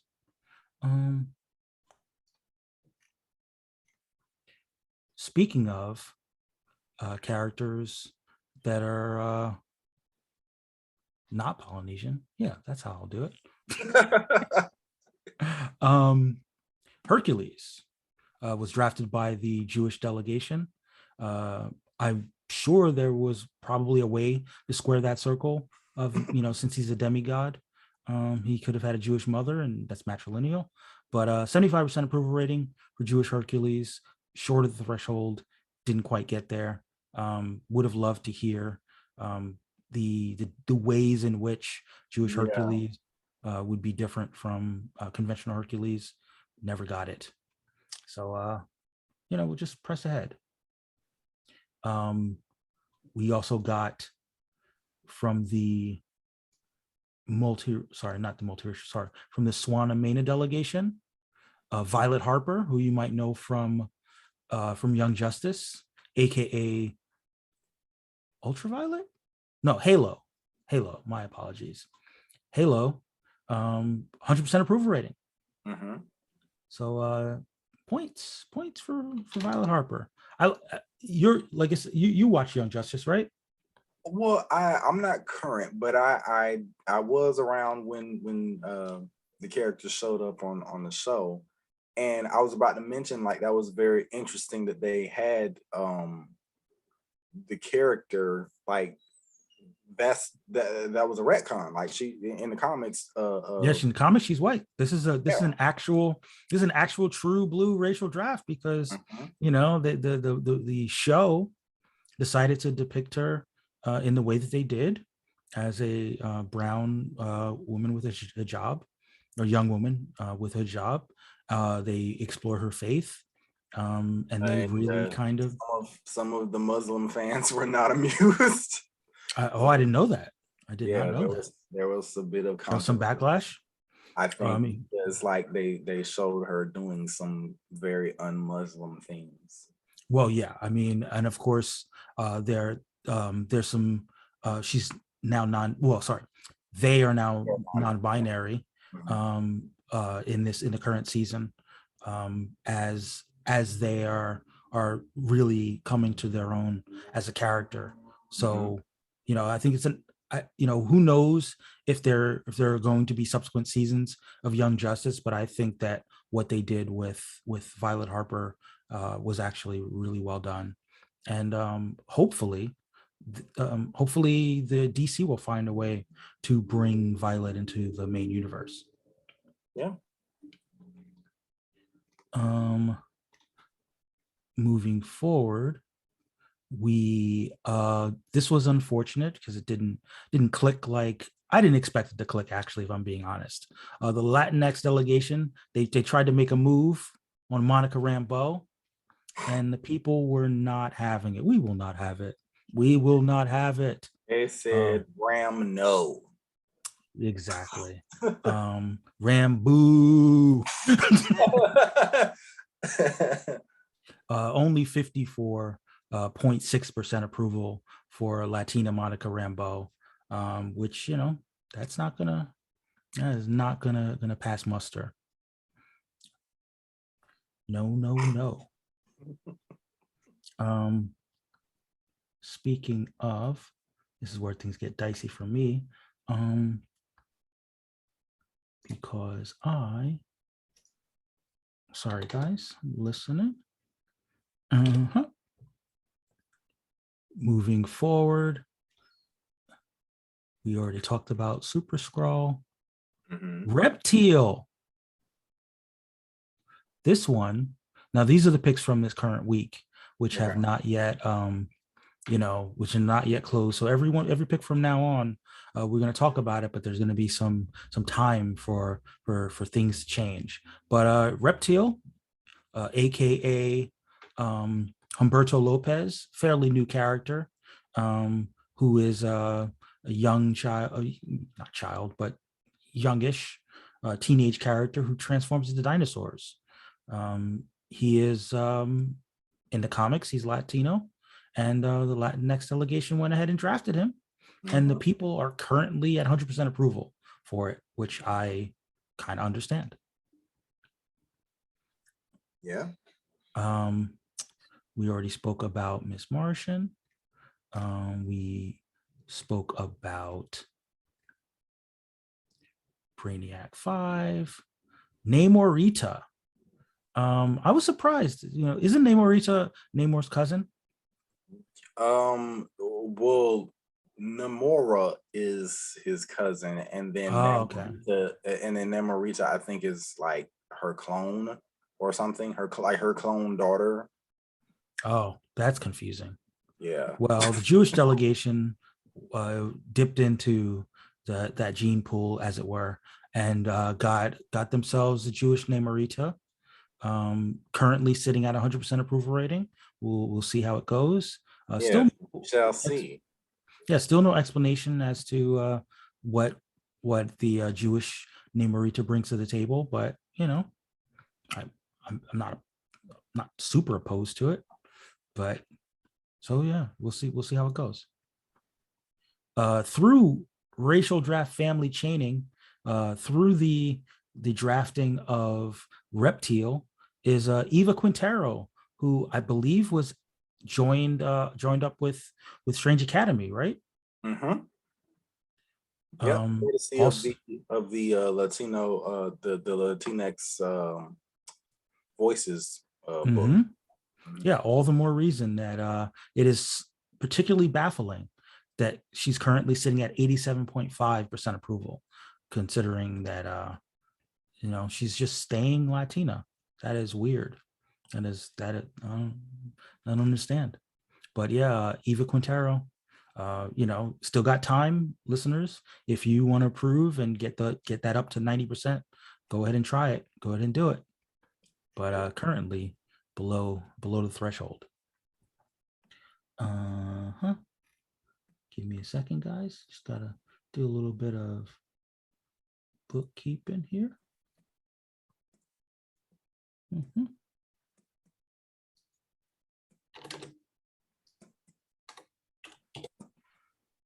Still going. All right.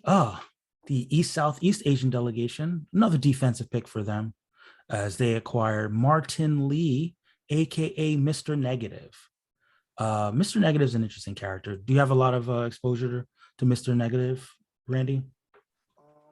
Most of my exposure to the character is through Cloak and Dagger. Okay.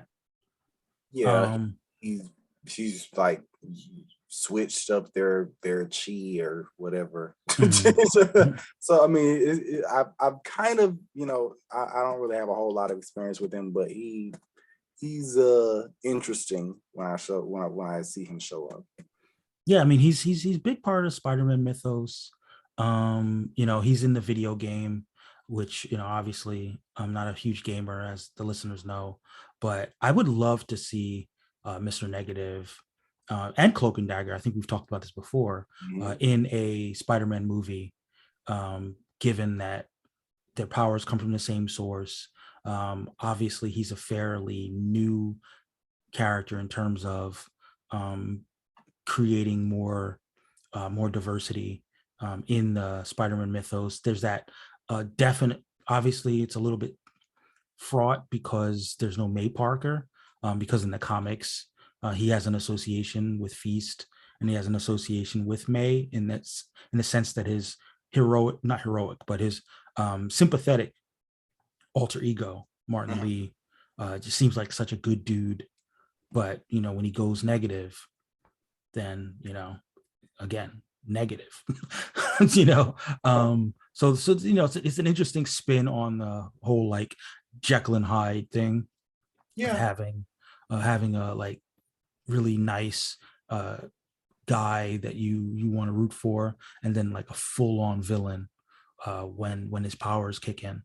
I think he's a cool character, and I think that we'll see more of him, both in kind of like animated depictions and also in the video games, as well as potentially live action. There were some rumors that that we would be getting Mr. Negative in the MCU. So we'll see how it plays out. But currently, sitting at 100% approval, and I know I personally approve. So we'll see how it plays out. Yeah. Oh, here's one of yours. Darkfire, aka Reander. Mm-hmm. Talk about it. I mean, again, Starfire was another one of those characters that I fell short in terms of having funds, and so that didn't happen. But I really enjoyed the casting of all the Tamaranians as being Black over on Titans. That was very highly amusing to me. And so I was like, and on top of that, knowing that we don't really get a whole heck of a lot of attention in terms of their younger brother. He's kind of off to the side, and and they definitely depict him like, well, no, sorry, it's a weird thing with him. He has definitely been depicted with like dreads, right, but then he also gets depicted as like straight haired. He's had a couple of times where, like, I mean, the I want to say the comic that was tied to the '03 animated Teen Titans, the comic is the only time that he shows up in relation to that show. And there he is straight haired, but like in his original appearance in the he has Teen a full-on afro. Right. I mean, I wouldn't say like, Negro hair, but it's curlier hair, I'll say, so at least you would kind of be like, maybe not Caucasian. He kind of has at the very least, the multiracial delegation might have a word. Right. Some curl is a bit much. So, but yeah, so anytime you see him, it is typically his hair tends to be curlier. I think I'm trying to think, because like I've recently read a number of things with him in it, and not just having dreads in the Supergirl comic, but I think he had a similar haircut or hairstyle in the Omega Man, like one of the not the most recent Omega Man run, but like I think the one back in the 90s or early 2000s or something like that. And he for some reason they have him be entirely naked the entire time. I'm not sure why, but yeah, I think he does have kind of a hairstyle sort of giving melanin in that one as well. Yeah. No, yeah. I mean, whatever we ultimately decide for the Tamaranians, it definitely needs to be a melanized planet. So we were here for the black or brown or whatever texture, not full on Caucasianness, like, which it always disappoints me when, like, I'm growing up, I would see Starfire, and I would be like, I know she's an alien, but she's something. You know what I mean? Like, she's not white.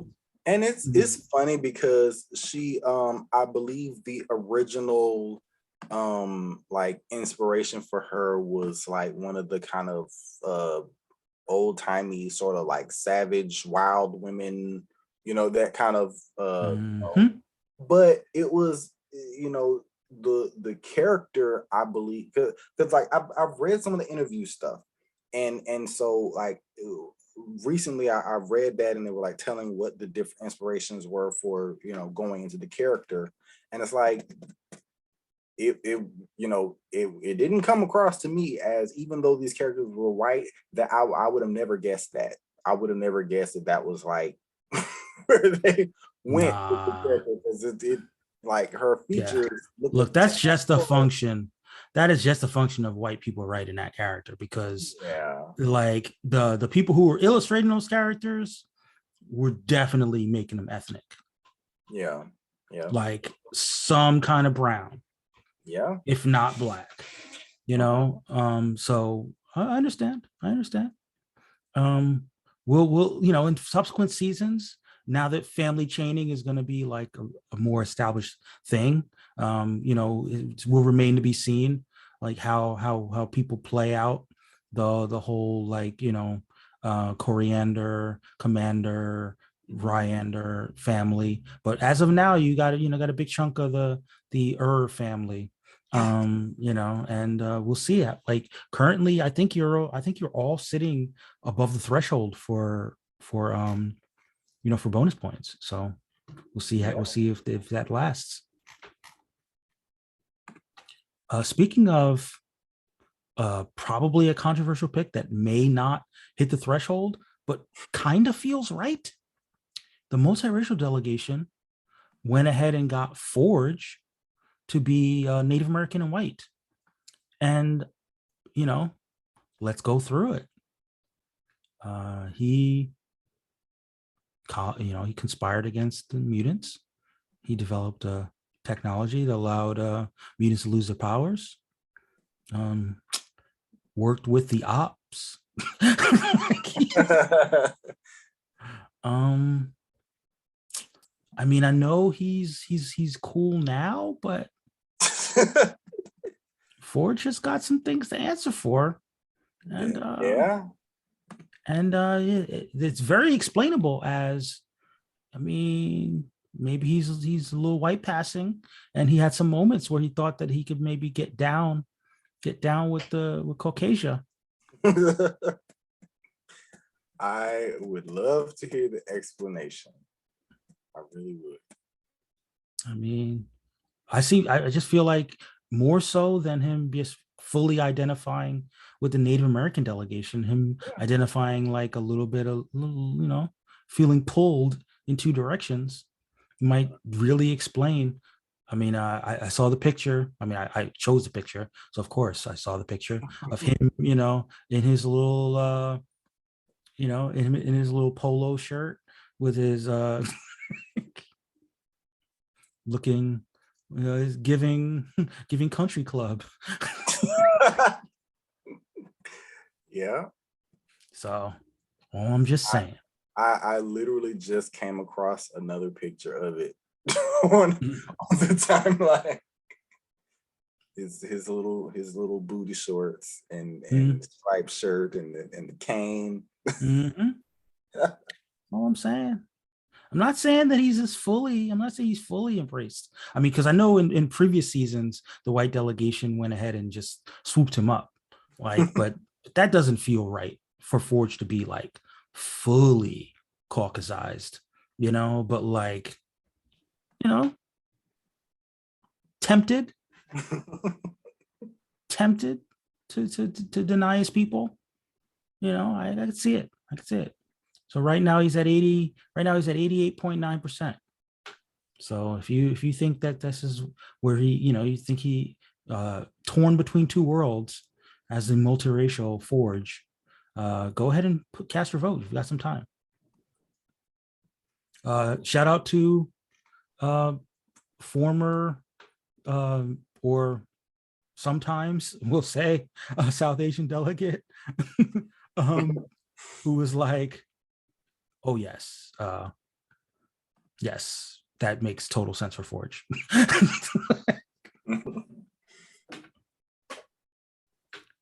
um, give me a second. Sorry, got to do some housekeeping here. Do you have any further thoughts about multiracial Forge? Well, I a lot of people want him to get back together with Storm, and I feel like that's done. That's in the past. Especially especially in this new caucasified version. Well, yeah, I mean, as the custodian of Black Storm, you can definitely shake your head in disapproval for that. Oh, now we've reached the portion of the evening where things just get fully shenaniganized. And that is the Native American delegation drafting Adam Destine of Clandestine. Um, do you know a lot about Clandestine? I don't. I intend to read them, but yeah. I mean, you don't have to read them because I I don't mean, believe there's been I don't believe there's been it's not a lot. a There's not a lot. yeah. It's a fairly limited mythos, yeah. Yeah, I would say that the last clandestine book was published in the 90s. Yeah, I looked for it and it was like 4 issues, and I think the other one was like maybe 17 or 20 or something like it was a fairly small, really small run. Yeah, so as a, what we like to do here in the racial draft, that one came really out of nowhere because unless you're in possession of inside information that says that all of a sudden that clandestine is making a comeback, I'm not sure why you would want to draft a character that we haven't seen in 20 years. No, but and Um, I literally think that's the reasoning and the rationale, or if not that, then certainly the family chaining to follow. yeah, but still, we're talking about characters that have not existed. I mean, Yeah. they do exist, but they have not like shown up anywhere. Oh, no, I fully agree. I'm just saying, like, I mean, that's really kind of the only thought process I can think of is like either you're kind of going based off of the rumor, or you're like, hey, this guy has a really big family, and there's a lot of potential for points. I mean, I don't approve of that kind of gaming of the system with I don't either, characters. and that's why I downvoted every last one of them. Yes, I mean, at least pick a character that we that exists. Not to mention the fact that if we really went through Adam Destine's story, I mean, we're talking about a very, very, very highly Europeanized Mhm. story. We're talking about a guy who was like part of the Crusades, lived among different he was yeah, let's go through it. Let's do our wiki thing that we haven't done for a while. Wait for it. Wiki. Mhm. In 1168 AD, a man named Adam was born in a small Saxon village of Ravenscroft in England. In his 16th year, Adam was severely injured after falling on a scythe. As Adam appeared near death, he miraculously recovered after dreaming about a mysterious angel who fell in love with. From that day forward, he was known as Adam of Destine. He joined the Crusades in 1189 under Richard the Lionheart. He seemed to escape injuries. He was captured by nomads led by Al Khandab, who forced him to face the sorcerer Sujan Min Ragaba, who used a magical gem to rule over Persia. All right, I'm gonna fast forward a little bit because I realize the story's a lot. So he ends up freeing a genie, and the genie granted him immortality and invulnerability. And what did he do? He slept with the genie. Is that not the whitest story that you've heard? Is that not the white trope? Fought in the Crusades, was captured, white man captured by Persians, freed a genie, fought in the Crusades, and then had babies with the jinn. Oh, okay. It's giving. It's giving I Love Jeannie reboot. That's That's the new reboot that we are hoping never happens. Yeah, it's I Dream of Jeannie. Yes. Oh god. Who knew that the people who created Clandestine were just big fans of I Dream of Jeannie? Major Healy, we hardly knew you. So yeah, that's the origin story for Clandestine. Clandestine, sorry. So yeah, he gets to have sex with a genie and has a bunch of genie half person, half genie children that he gets to populate all of Europe with. I would love to know what the thought process was behind this one. It's giving colonizer P. So shout out to the white delegation for not drafting him, because that is clearly where they should have been. So yeah, disproof. Currently Adam Destine is sitting at 62.5, way too high approval rating. However, he family chained the fuck out of this, and now I get to read the list of people who are being family chained.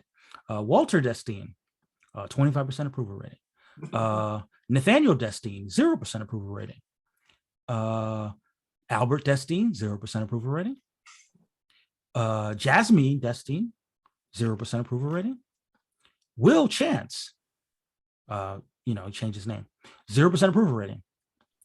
Newton Destine, 0% approval rating. Maurice Destine, 25% approval rating. Florence Destine, 0% approval rating. Grace Destine, 0% approval rating. Thaddeus Destine, 0% approval rating.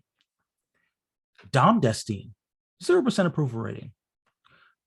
Rick Destine, Rick with a K, no C, 0% approval rating. Pandora Destine, good name, 0% approval rating. Rory Destine, 0% approval rating. Vincent Destine, 0% approval rating. Sebastian Destine, 0% approval rating. Sherlock Destine, 0% approval rating. There's a trend that continues. Lance Destine, 25% approval rating. Samantha Destine, 0% approval rating. Garth Destine, 0% approval rating. And the Destines. I did my part, and now it's up to you, fans. Listeners. Yes. Make sure. If you listen, some stories are inherently colonizer stories, and I would say that Mr. I Dream of Jeannie is right there, right in the wheelhouse of inherently white trope, right tropey. Gonna have to rework the whole story to make it something different. And that brings us to full circle. Mina Dewan. We spoke about her a couple hours ago. South Asian delegation got themselves a speedster and currently sitting at 100% approval rating. Hope it works out for them. Yeah. White delegation might actually get this one. Sif, Sif, Lady Sif. They want to get their some Asgardian Caucasianness, and I like Jamie Alexander. I'm okay with white Sif. What about you, Randy? I'm okay with white Sif, but I don't love the family chaining. Hey, let's talk about it. They family chained Heimdall. People weren't feeling that. So even though she's sitting at 88, even though Sif is sitting at 88.9%, he maybe flew too close to the sun trying to get family chain Heimdall, because people were like, you shall not pass. 22.2% approval for white Heimdall. The Idris Elba of it all I mean, they like, okay, I get it in terms of the mythology. I think it's the prose edda, or like one of the Norse kind of, holy readings say that Heimdall is one of, I think he's the whitest of the gods or something like that. And that's great in terms of Norse mythology, but if we're going to be entirely accurate to Norse mythology, they did a little ginger side themselves because Thor is supposed to be a redhead. So, oh well, things change in the comics.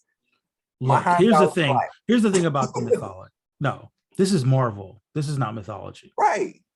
And as someone who has to track down these images, every image that I was tried to find of Heimdall, not counting the Idris Elba ones, he was a little bit swarthy in all of them. Yeah, so, I mean, like, he's not giving Nordic features. Yeah, I mean, that's like, that is something that's said and not really portrayed, especially in the comics. Like, even before we had Idris Elba cast in the role, we saw him kind of be like sort of I guess tan, or kind of swarthy looking, just because of like sort of the association, I guess, with sort of being in a worker service class, being, they kind of do that. I don't know, just certain characters get that sort of like, that's a guy that's out in the sun. So they are, they get a little bit of a tan. But yeah, it was never something that was particularly a thing in the comics, and it didn't translate into a thing in the movies. I mean, if you want to think about the mythology of it all, then you like, it doesn't remove the character or change the character in the course of your worship. And let's be real, some of these people are not actually followers of Norse tradition. They just wanted to have a nice, lovely little excuse to be like, no more Negroes. Exactly. And I'm sorry, you're not Wanda Maximoff, so you don't have the power to erase melanin. No more melanin. Exactly. So moving on, the Polynesian delegation found themselves a character that my understanding is half white, half Hawaiian, but they went ahead and was like, erase the Caucasianness. Alani Ryan, aka Loa, a mutant. I'm not sure about her abilities. I think she was a fairly recent introduction into the mythos. Are you familiar with her? Yeah, she arrived in the early 2000s along with like Prodigy and Surge and all of them. Okay. Yeah, so she has the ability to phase through like Kate Pride, but when she phases through matter, it like disintegrates. Okay, so not just like with technology, right? With any matter. Okay, literally the stuff will like fall apart and just like, Interesting. So yeah, currently the people approve, 100% approval rating. So that'll probably stand up because it's not quite a defensive pick, because the character is multiracial, but just knocking out that European influence. Speaking of knocking out that European influence, as it were, the Swana Mena delegation did what the Black delegation would not do, and that is draft Apocalypse. As someone, like we've talked about this, in Sabanur, the could have been Hotep master, but I get it. He will not be in Saba Noir this time around. And Saba no, and Saba no. But it's fine. It's cool. I mean, he's often traditionally associated with ancient Egypt. Mhm. He's got a lot of Egyptian iconography. He's never been depicted by a Middle Eastern in any kind of incarnation, as far as I understand, whether it's voice acting or live action. Um, so that would kind of be a strong move if it were to ever happen in the MCU. Yeah.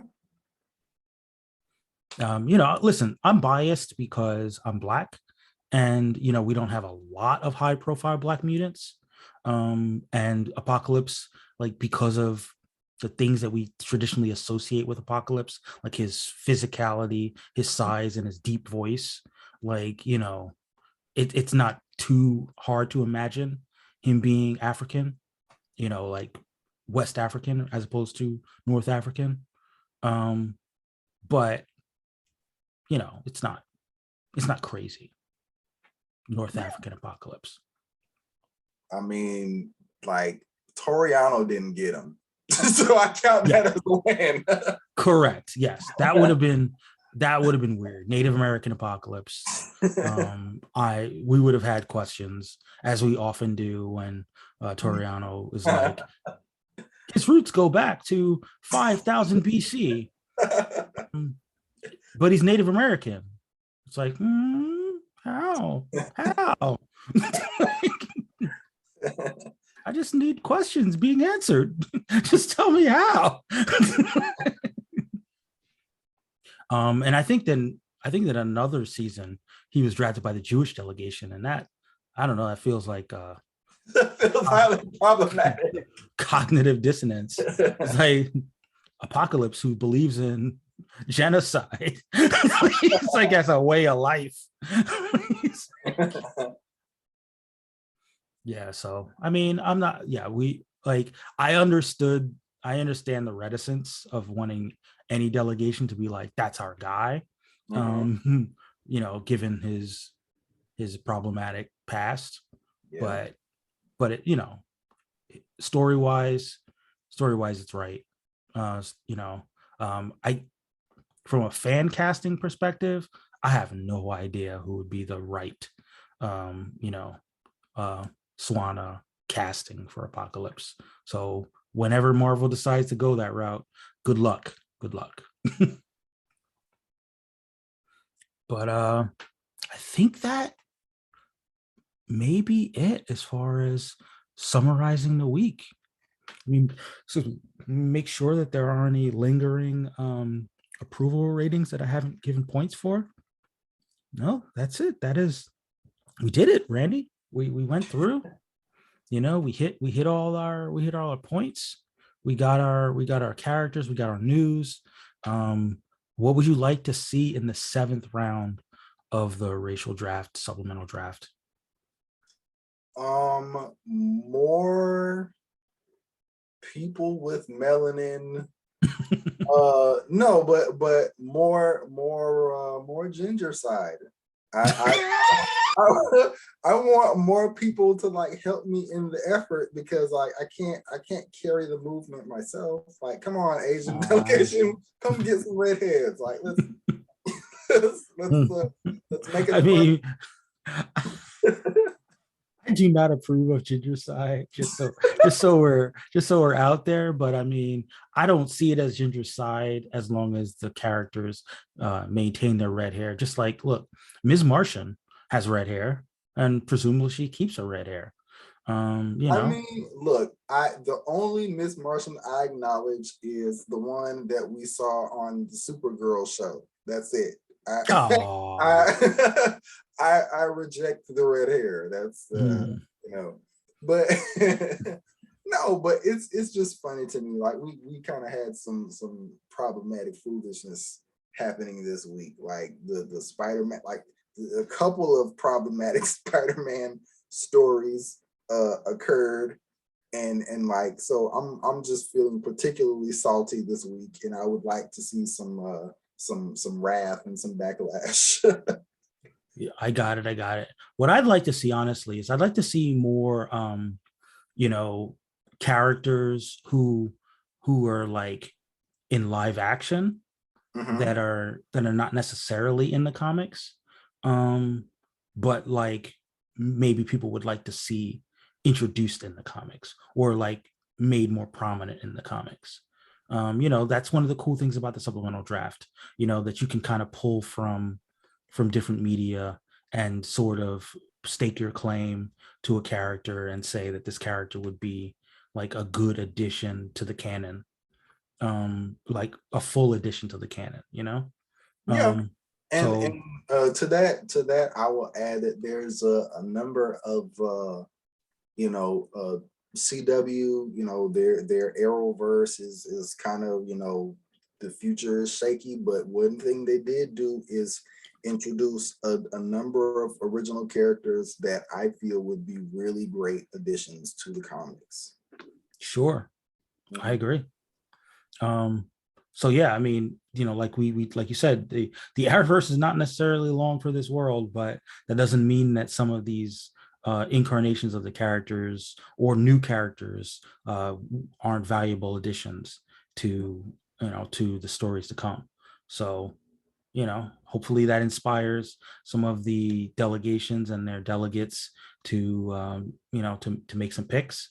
And listeners, hopefully you guys had a good time. I know it's a little longer of a show than we like to do normally, but hopefully you enjoyed it. Hopefully you took advantage of the holiday and you strapped in for the long show.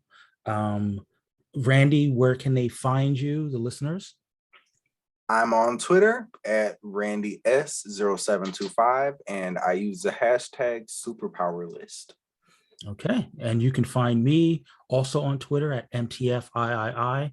You can also find the Racial Draft at Racial Draft Pod on Twitter. You can find the podcast everywhere you find podcasts. If you're listening to us here, that is great. You can also maybe find us on YouTube. We're going to be putting more content on YouTube. So go ahead and subscribe to us there, where you can get our weekly summaries as YouTube shorts. We put episode clips generally on YouTube as well.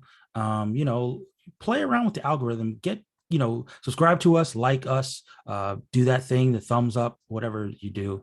Just don't get us on any kind of white supremacist algorithm. But you can also find us on Facebook at Racial Draft, and also at Instagram at racial.draft.